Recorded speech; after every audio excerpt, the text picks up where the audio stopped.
Hi, I'm Carol Wilson, Editor-at-Large for Light Reading, and I'm here with Catherine Michel, the CTO of Sigma Systems. Catherine, thanks for being here. Thank you. Thank you for having me. So you have to, as a CTO, you have to balance really knowing a lot, going deep technology dives, but also keeping track of the industry and the rapid changes going on. How do you accomplish that?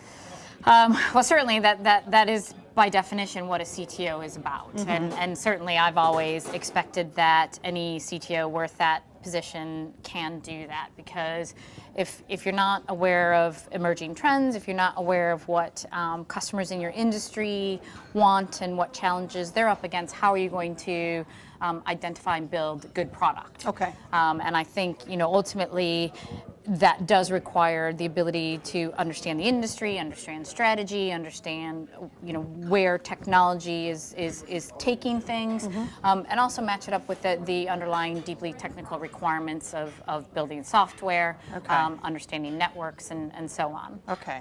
What is your biggest challenge today? Pace. Always pace. Okay.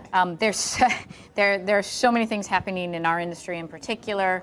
Certainly there's the convergence of all things digital, not just in terms of IoT and IoE and content and over the top, but mm-hmm. look at banking. That's just about to, in my opinion, start to encroach upon our own traditional comms and media industry. Interesting. Okay. And I think there's so much as a software provider we could be doing to better enable traditional service providers to move much more towards that digital native way of operating. Okay. And so for me, I have a long list of things that we want to do in our portfolio that we've been doing at fairly rapid pace over the past couple of years, mm-hmm. but we just need to be moving quickly, very agile, get capability out to market, get our customers adopting it and using it and improving their own positions. Okay, so what is some of the core advice you give to communication service providers to advance their cause to be more digital service providers? Yeah, I think for me it's this notion that they almost have to shrink wrap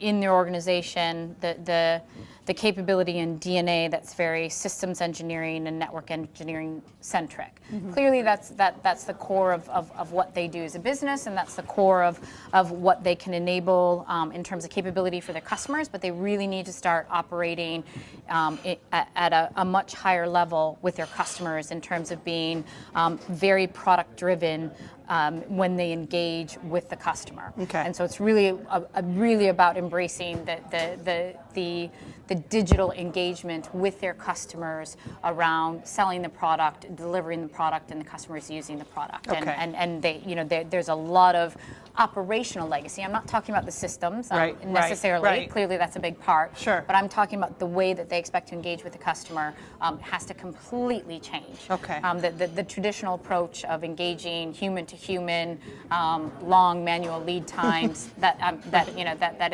is completely not an option anymore. Okay. So I've heard it said, particularly at the conference we're attending, that there's a lot of that the companies that are moving fastest are the ones that are really business driven. Yeah. That they're chasing business that they see and that they want to capture, and that they're moving much faster than the rest of the industry. Yeah, absolutely, and that requires a top-down drive from the CEO, and really that's about understanding that the new business models, the ability to employ and adopt and roll out new business models, not just about innovation and capability that comes from within that organization, mm-hmm. but the ability to partner with third-party digital natives outside the industry, and that is wholly business-driven.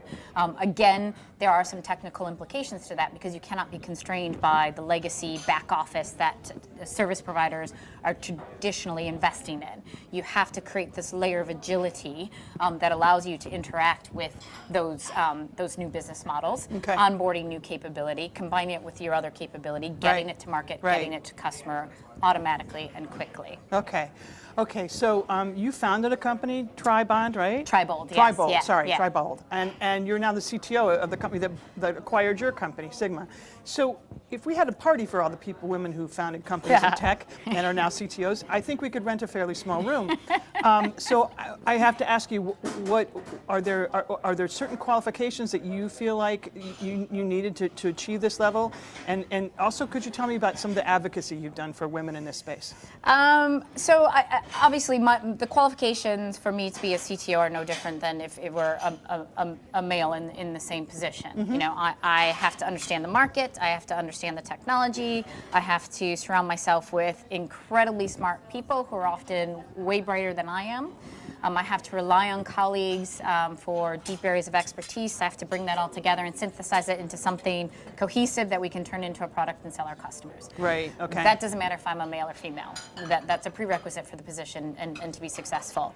I think, but you know, bringing it back to the conversation we just had about promoting women in IT, women in comms, I do think it's incredibly important for male and female leaders to create an environment where it does, you know, where everyone around you feels that being male or female is academic to the position. You know, and it's not, and I think one of the co-panelists, Oliver from Verizon, said it right. It's not about making people think and act the same. Right. And go about the problem in the same way, because that's where you actually lose the value of diversity. It's about making people feel comfortable that they all have individual strengths. Right. And that the more ideas that come to the table, the more difference in perspectives, the better outcome and the faster outcome you'll have. Right. Because, you know, when people disagree, it actually gets to a solution faster than if everybody just agrees and goes blindly down the same path, and it's too late before you realize it's not the right way. Right.